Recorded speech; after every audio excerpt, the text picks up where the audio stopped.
কেসকিবান্দির পুতের নাম সুলতান খা বাংলাদেশের সংবিধান লিখে দিব। সংবিধান তাজউদ্দিন বুঝে না, না সৈয়দ নজরুল সংবিধান বুঝে না, আসাদুজ্জামান খানরা, মনোরঞ্জন ধর, ডক্টর কামাল হোসেনরা সংবিধান বুঝে না। ওই আলী রিয়াজ বুঝে সংবিধান।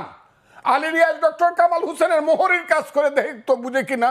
ওই যে রাতের পর রাত না ঘুমাইয়া 381 ঘন্টা বিতর্ক করে 9 মাসের সংবিধান করলো, সেইটা বাংলাদেশের সংবিধান ছুঁড়ে ফেলাই দিয়ে নতুন করে লিখে দিব। ইলেকশন করো, মেম্বারের ভোট পায়ে দেখাও যে আমি মেম্বার যে 2500 ভোট পায়ে মেম্বার হয় ইউনিয়ন পরিষদে, আমি সেই ভোটটা পাইছি। 5ই আগস্টের আগে আমরা মনে করছি এরা বুঝি পৃথিবীর সবাই ফিডেল কেস্টু চে গুয়েবেরা, আর এখন দেখা যায় আঙ্গুল ফুললে কলা গাছ ফুললে বট গাছ ফুলে জোড়া বট গাছ হইছে। বিএনপির নেতৃত্ব আগের রাত্রে কথা বলে মাথা উঁচু করে পরের দিন আবার যখন ইউনূস সাহেবের কাছে গিয়া দেখে যাদের মন্ত্রিত্ব চায় না তাদেরকে ইউনূস সাহেব পাশে বসায়া, সেই সজীব বুয়েদেরকে পাশে বসায়া রাখে, একজনও বলে না যে ও থাকলে আমরা থাকবো না। এইটুক থাকা দরকার। তো আমার মতো একজন অধম লোক যদি তাদের সাথে যাইতে পারতাম, আমি ইউনূস সাহেবকে বলতাম, আসসালামু আলাইকুম স্যার, আপনার পাশে যিনি বসে আছেন ওনাকে এখান থেকে বিদায় করেন, তা না হলে আমি বসবো না। তার পদ থেকে দাবিতে তো গেছেন, হ্যাঁ, মানে তার পদ থেকে দাবিতে তো ওনারা গেছেন 1903 জন। এবং এর ইতিহাস কিন্তু বিএনপি প্রথম আনছে। দেশনেত্রী বেগম খালেদা জিয়ার নেতৃত্বে এরশাদ সাহেবের আমলে আতাউর রহমান খান সাহেবকে যখন প্রধানমন্ত্রী করা হয়েছিল, বিএনপি বলে দেশনেত্রী খালেদা জিয়া বলেছিলেন আতাউর রহমান খান সাহেব এরশাদ সাহেবের পাশে বসলে আমরা আলোচনায় যাব না, এবং এরশাদ সাহেব বাধ্য হয়েছিলেন আতাউর রহমান খান সাহেবকে বাদ দিয়ে, প্রধানমন্ত্রীকে বাদ দিয়ে আলোচনা করতে। বর্তমান নেতৃত্ব কি তাহলে দুর্বল? হ্যাঁ, বর্তমান নেতৃত্ব কি তাহলে দুর্বল? তারা তো নেতৃত্ব না, একটা পর্যায়ে তারা টিম অফ লিডারশিপ। মূল নেতৃত্ব তো এখানে নেই। মূল নেতৃত্ব আজকে কথা বললেন যে কথা বাংলাদেশের মানুষ ওনার কাছ থেকে শুনতে চায়, এবং আমি জানি এই কথা সত্যে প্রমাণিত হবে, আল্লাহর রহমত। এই কথা বৃথা যাবে না। কারণ হলো এই কথা বাংলাদেশের 18 কোটি মানুষের কথা। এই কথা হলো বাংলাদেশের যে স্বাধীনতার সার্বভৌমত্বের প্রতীক সেনাবাহিনী বা প্রতিরক্ষা বাহিনী, তাদের কথা। তারাই বলেছে এই কথাটা যে ডিসেম্বরের মধ্যে ইলেকশন হবে। যখন ইউনূস সাহেবরা সবসময় বলতেছিল ডিসেম্বর থেকে জুন, একমাত্র সেনাবাহিনী প্রধান বলছে না, ডিসেম্বরের মধ্যে ইলেকশন হবে, তারপরে আমরা ব্যারাকে ফিরে যাব, এরপরে আর আমরা থাকবো না, আমরা জানুয়ারিতে শপথ গ্রহণ অনুষ্ঠান দেখতে চাই, এইটুক বলেছে। কাজেই যেখানে সার্বভৌমত্বের প্রতীক প্রতিরক্ষা বাহিনী, সেনাবাহিনী কথা বলেছে, আর বাংলাদেশের সবচেয়ে জনপ্রিয় এবং মানুষের দ্বারা সমর্থিত দল বিএনপির নেতা জনাব তারেক রহমান যখন কথাটা বলেছে, আমার ধারণা এই কথাকে মিথ্যা প্রমাণ করার মতো অবস্থা কোনো দিনই হবে না। আল্লাহর রহমতে ডিসেম্বরে, আমিও বলি ইলেকশনটা ডিসেম্বরে হবে। যদি না হয়, এই কথাটা আপনি জিজ্ঞাসা করতে, যদি না হয়, এইটা আমি জানি ইউনূস সাহেব এবং তার সরকারের অধীনে আর কোনো নির্বাচন হবে না, অথবা তাদের কোনো সরকার থাকবে না। কিন্তু এত বড় দুটি শক্তিকে অবজ্ঞা কেন করছে ডক্টর ইউনূসের সরকার? হ্যাঁ, সামরিক বাহিনী এবং বিএনপি, এই বড় দুটো শক্তিকে অবজ্ঞা করছে কেন ডক্টর ইউনূসের সরকার? ক্ষমতার ময়ূর সিংহাসনে যারা বসেন এই দেশে, আমি দেখছি আর কি, তাদেরকে আরবিতে বলে সুমুন বুকমুন উমিউন ফাহিউম লায়ারজিউ। তারা চোখ থাকতে দেখে না, কান থাকতে শুনে না, মন থাকতে বুঝে না। তারা মনে করে তাদের চেয়ে ক্ষমতাবান লোক আর নাই, এবং যে ভুল তারা করছে, ভুল বললে কম বলা হয়, যে অপরাধ তারা দেশের সঙ্গে করছে। এত অনিশ্চিত দেশ, আমার ভাইয়ের বয়স আমার রাজনীতির চেয়েও কম। আমি 61 বছর যাবৎ রাজনীতি করি। আমি 1964 সন থেকে রাজনীতি করি। 6 দশক আমার রাজনীতির অভিজ্ঞতা। কেউ কোনোদিন দেশের এই ধরনের ক্ষতি করে, এত অনিশ্চিত দেশ থেকে আপনি রাস্তা দিয়ে হাঁটতে পারবেন না, রাত্রেবেলা ঘুমাইলে পরে আপনি ট্রাকের শব্দ শুনবেন, সেই ট্রাকের উপরে মেশিন গান, আর্মি কেন সারা রাত ঘুমাবে না, রাস্তা দিয়ে চলা যায় না, 10টার পরে 9টার পরে হইলে মা ছেলেকে খোঁজ নেয়, তুমি কোথায় আছো, তাড়াতাড়ি বাসায় আসো। এটা কি পৃথিবীর কোনো রাজধানীতে হয়? এত অনিশ্চিত কি কোনো দেশ আছে? এই দেশটা কি যুদ্ধ করে স্বাধীন করছিলাম? এই ধরনের চক্রান্তকারী সরকার কি কোনো দেশে আছে যে সরকার আমার দেশের করিডোর দিয়া দেয় আমি জানতে পারি 2 মাস বা 3 মাস পরে। 1 বছর যাবত আমার দেশের একটা দ্বীপ, আমি মনে করি এটা সবচেয়ে সুন্দর দ্বীপ, সেন্ট মার্টিন দিয়ে রাখছে একটা রাজাকারের বাচ্চা, ওই যাকে সবাই ফুলপরি কয়, এই যে মেয়েটা, আমি বলি ভদ্র মহিলা, মানুষ বলে মেয়েটা, সে বড় বড় কথা বলে। 1 বছর যাবত একটা স্টিমার যাইতে পারে না ওতে, মানে এই সরকার আসার পর থেকে যাইতে পারেন না সেন্ট মার্টিনে। আপনি সমুদ্র বন্দর দিয়ে দিচ্ছেন কোন কথা বলে? আপনি বলছেন যে ভালো চালাইতে পারবে তাকেই আমি দিয়ে দিব, যে সুন্দরভাবে চালাইতে পারবে। আমার দেশ সুন্দর কি অসুন্দর ইনু সাহেব আপনি কি জানেন? আপনি যুদ্ধ করছেন, দেশটাকে আপনি সৃষ্টি করছেন, আমি সৃষ্টি করছি, যারা সৃষ্টি করছে তাদের সঙ্গে আমি ছিলাম।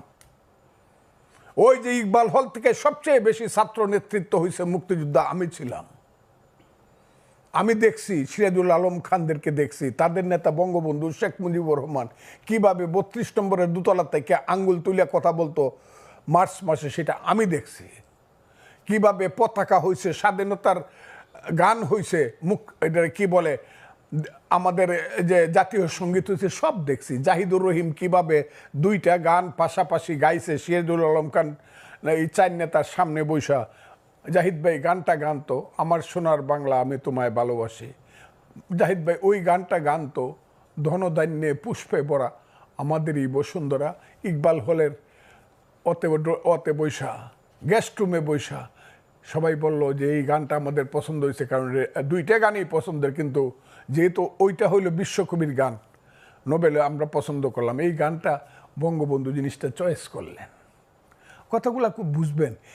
সেই দেশ যুদ্ধ করে স্বাধীন করছি আমার মা, মুক্তিযুদ্ধ আমার মা, মায়ের পেট থেকে আমার দেশ বেরিয়েছে। সেই মাকে আপনি বলেন আমি শাড়ি দিতে পারি না, হইতে পারে পুরান শাড়ি পরে আমার মা, আমার মাকে আমি ভালোভাবে 3 বেলা খাবার দিতে পারি না, ঔষধ দিতে পারি না আমার মা।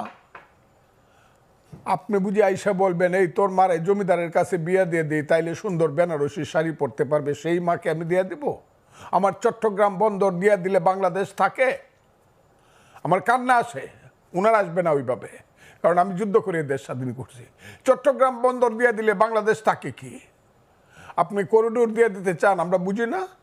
আমরা বুঝি না বার্মার থেকে কালকে কি করে আমার দেশের রাষ্ট্রদূতকে বের করে দেওয়া হয়েছে কেন? ও এরা আমাদের বন্ধু রয়েছে এখনো। আমি ইউনুস সাহেব বা ইউনুস সাহেবের এইসব ধরনের ওই যে পান্ডা পুন্ডা ছেলে পেলে, আমি ফজলুর রহমান, আমি বুঝি না চীনের সঙ্গে আমার সম্পর্ক কোথায় যাবে, বার্মার সম্পর্ক আমার কোথায় যাবে। ওই জায়গাটা যে একটা গাজা উপত্যকা হবে, লেবানন হবে চিরদিনের জন্য, রাতে ঘুমাইলে পরে বোমার আওয়াজ হবে, আমি এটা বুঝি না, নাপাম বোমার আওয়াজ হবে, মেশিন গানের আওয়াজ হবে। ওই যে গাজা উপত্যকা আজকে দেখলাম 36,000 মানুষ একসাথে মারা গেছে। আমার দেশটাকে ইউনুস সাহেব নিতে চান কোথায়? দিব না আমার দেশ, আমি না খাইয়ে থাকবো। আমার দেশ যেভাবে পারি আমি বাঙালি জাতি বাংলাদেশের মন চালাবো। আপনি দিয়ে দেওয়ার কে? কে আপনি দিয়ে দেওয়ার? কে আপনাকে রাইট দিছে বাংলাদেশটাকে আপনি দিয়ে দিবেন বন্ধক? কেন দিবেন আপনি? কোনো রাজনৈতিক দলের জিজ্ঞাসা করার প্রয়োজন মনে করলেন না, এমনকি জানানোরও মনে করলেন না। এখন আবার অস্বীকার করেন। কে খলিলুর রহমান বাংলাদেশের? আমি তো বললাম, আমি ওই দিনও বলছি, আজকেও বলি, ফজলুর রহমান যাকে চিনে না সে বাংলাদেশের নিরাপত্তা বাহিনীর লিডার হয় কেমনে? প্রতিরক্ষা বাহিনীর সে মন্ত্রী হয় কেমনে? দায়িত্ববান লোক হয় খলিলুর রহমান। ইতিহাস তো আমি দেখি 2001 সালে তারা কি ছিল? একটা প্রাইভেট সেক্রেটারি ছিল। ওই প্রাইভেট সেক্রেটারি বাম হাতের নিচে থাকে রাজনীতিবিদের। গেঞ্জি যত দামি হোক কেউ শার্টের উপরে পরে না, আমলা যত বড়ই হোক রাজনীতিবিদের চেয়ে সে বড় না। আপনি ওই 11টা মানুষকে আনছেন আপনি মার্কিন নাগরিক হিসাবে, বিদেশি নাগরিক। আমি এদেরকে বলি 1757 সালের রবার্ট ক্লাইভ। সেই রবার্ট ক্লাইভ সাদা ছিল, এরা হইল কালো রবার্ট ক্লাইভ। এদেরকে দিয়ে আপনি আমার দেশের সংবিধান বদল করবেন? যে সংবিধান 30 লক্ষ লোকের রক্তের আকরে লেখা সংবিধান, ও সংবিধান তাজউদ্দিন বুঝে না, না সৈয়দ নজরুল সংবিধান বুঝে না, আসাদুজ্জামান খানরা, মনোরঞ্জন ধর, ডক্টর কামাল হোসেনরা সংবিধান বুঝে না। ওই আলী রিয়াজ বুঝে সংবিধান। আলী রিয়াজ ডক্টর কামাল হোসেনের মোহরের কাজ করে দেখতো বুঝে কিনা। ডিক্টেশন নিতে পারে কিনা? ওই যে রাতের পর রাত না ঘুমাইয়া 381 ঘন্টা বিতর্ক করে 9 মাসের সংবিধান করলো, সেইটা বাংলাদেশের সংবিধান ছুঁড়ে ফেলায় দিয়ে নতুন করে লিখে দিব, কেসকি বান্দির পুতের নাম সুলতান খা, বাংলাদেশের সংবিধান লিখে দিব। আমার তো সহ্য হয় না। এরা কারা? ইলেকশন করো, মেম্বারের ভোট পায়ে দেখাও যে আমি মেম্বার, যে 2500 ভোট পায়ে মেম্বার হয় ইউনিয়ন পরিষদে, আমি সেই ভোটটা পাইছি, দেখাও। বাপের বেটা হইলে গোপনে করো কেন? সকালবেলা একরকম কও, বিকালবেলা আর একরকম কও, অন্ধকারে রাখো, মানুষকে মুনাফেকের মতো বিশ্বাসঘাতকতা করো, ছোট ছোট বাচ্চাদেরকে দিয়ে চিলড্রেন পার্টি করাও, আর মাথার মধ্যে হাত দিয়ে বলো তোমরা হবা বাংলাদেশের নেতা, ছাত্র তরুণরা বাংলাদেশ চালাবে।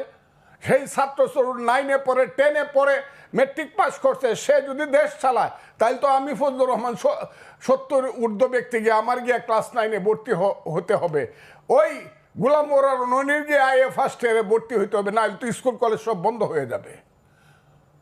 সমস্ত ছাত্ররা এখন ইউএন অফিসে গিয়া, ডিসি অফিসে গিয়া, বিভিন্ন মানে ওয়াটার বোর্ডের অফিসে গিয়ে বসে থাকে, সচিবালয়ে গিয়ে বসে থাকে, ডিসি কিভাবে পরিবর্তন করা যায়, কাম কিভাবে নেওয়া যায়, প্লট কিভাবে নেওয়া যায়।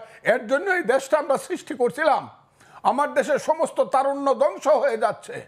এক একটা ছেলে 5ই আগস্টের আগে আমরা মনে করছি এরা বুঝি পৃথিবীর সবাই ফিডেল ক্যাস্ট্রো চে গুয়েভারা, আর এখন দেখা যায় আঙ্গুল ফুললে কলা গাছ, কলা গাছ ফুললে বট গাছ, বট গাছ ফুলে দুরা বট গাছ হইছে। ঘর আছে দর নাই, মানুষ আছে রাও নাই, বাড়িতে একটা ঘর নাই, দরজা নাই, সেই সব ছেলেগুলা বিমানে যায় বাড়িতে। এগুলো আমরা দেখি, আমি দেখার দরকার নেই, মানুষ দেখে এগুলা। যাদের পিছনে এক সময় 7 লক্ষ লোক মিছিল করে আসতো, তাদের পিছনে এখন 700 লোক যায় না, 150 লোক হয় না 3 দিন মাইক মারলে পরে। তাদের সাথে আবার ইউনুস সাহেব গিয়া মিটিং করে প্রথম, এনসিপি পার্টি প্রথম, আর এদের পিছনে বিএনপি যায়। আমি তারেক রহমান সাহেবকে বলবো আপনি আমাদের নেতা, বাংলাদেশের নেতা, বিএনপিকে বলবো এনসিপি যেখানে বসবে আগে তারা রেজিস্ট্রেশন করে আসুক, তারপরে আপনারা গিয়ে বসবেন। তা না হলে বসলে পরে আমাদের অপমান হয়, বাংলাদেশের মানুষের অপমান হয়। এনসিপি কে? কোথায় আছে এনসিপি? বাংলাদেশে ঢাকা শহরে কিছু ছেলে পেলে বাদ দিলে এই দেশটাকে একটা চক্রান্তের মধ্যে ফেলে দিয়ে গণতন্ত্রকে হত্যা করা হচ্ছে। এই দেশটাকে একটা চক্রান্তের মধ্যে ফেলে দিয়ে এই দেশের সমস্ত মানুষের মানবাধিকারকে হত্যা করা হচ্ছে। আর এই দেশটাকে আস্তে আস্তে ধীরে ধীরে কইলে পরেই তো আমারে বকবো, যে বকা বক্তাছে আমার উপরে ফতোয়া হয়েছে আমি মরলে নাকি আমার নামে জানাজা পড়া যাবে না, আমি নাকি কাফের। আমি কথা বললেই হবে? দেশটাকে আমরা এদের জন্য করছিলাম? এই দেশটাকে আমরা স্বাধীন করছিলাম কেন? কি স্লোগান ছিল? এই যে মুক্তিযুদ্ধ হইল, 47কে ভুল প্রমাণিত করে মুক্তিযুদ্ধ হয়েছে। 47 ভুল প্রমাণিত হয়েছে এই দেশে 52 সনে। যেদিন বলা হয়েছে আমার মায়ের ভাষা, মুখের ভাষা, যেদিন বলা হয়েছে 62 সন, 64 সনে শিক্ষা আন্দোলনে আমি বাঙালি, আমার শিক্ষা ব্যবস্থা ভিন্ন রকম হবে, বাংলা হবে উর্দুর সমান সমান একটা ভাষা, সেই দিনই তো পাকিস্তানের 47 ফলস প্রমাণিত হয়েছে।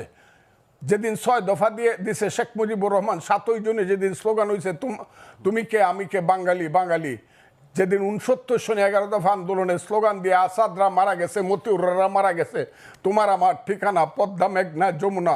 70 সনে বঙ্গবন্ধু শেখ মুজিবুর রহমানের নেতৃত্বে 7ই ডিসেম্বর যখন মেজরিটি হইয়া পাকিস্তানের ক্ষমতা পাওয়ার কথা ছিল, দেয় নাই, যখন স্লোগান দিছে বীর বাঙালি অস্ত্র ধরো বাংলাদেশ স্বাধীন করো, সেই তো যুদ্ধ করছিলাম।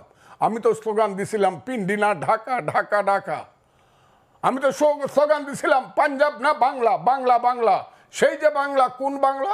সেই বাংলা হলো গণতন্ত্রের বাংলা। গণতন্ত্রের জন্য দেশে যুদ্ধ হয়েছিল।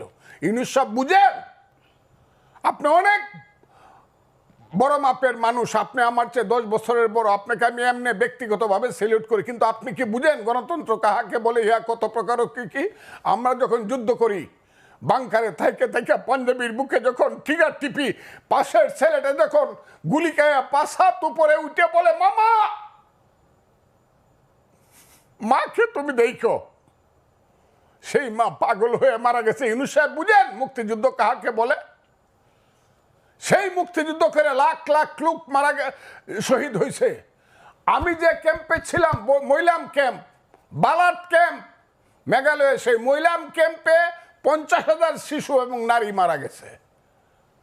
অনেকে চ্যালেঞ্জ করে 3 লাখ লোক পায়, আরে 3 লাখ না 7 লাখ লোক তো মারা গেছে শুধু শুধু শরণার্থী ক্যাম্পে। একটা যুদ্ধে খুলনাতে 18,000 লোক একদিনে মারা গেছে, এটা 8ই ডিসেম্বর। কাজে আমি আপনাদেরকে, দেশটাকে রক্তের সাগরে দেশ হয়েছে, এইটাকে নিয়ে এত খেলাধুলা করা উচিত না। এখনো মুক্তিযোদ্ধারা জীবিত আছে, এটাকে এই মুক্তিযুদ্ধের বিরুদ্ধে যারা স্লোগান দেয় তারা মহাপাপী, তারা আলবদর রাজাকার এবং তাদের সন্তান। এখন দেশটাকে সেই দিকে নেওয়ার চেষ্টা করছে। এক বড় মৌলানা দেখলাম বক্তৃতা করছে, পৃথিবীর শ্রেষ্ঠ দেশ নাকি আফগানিস্তান। আমি মৌলানার নামটা বলতে চাই না, বলতে পারি। আমার কাছে মনে হয়েছে আরে বাংলাদেশ এটা নাকি আফগানিস্তান বানাইতে চায় উনি, যে আফগানিস্তানকে লিগেল জাতিসংঘের 212টা দেশের একটা দেশ স্বীকৃতি দেয় না, যেখানে 1/3 মানুষ রাতের বেলায় না খায় থাকে। সেই আফগানিস্তান বানানোর জন্য, সেই সাম্প্রদায়িক এবং মৌলবাদী দেশ বানানোর জন্য আমার দেশে প্রত্যেক শুক্রবারে মসজিদ থেকে মিছিল বের হয়।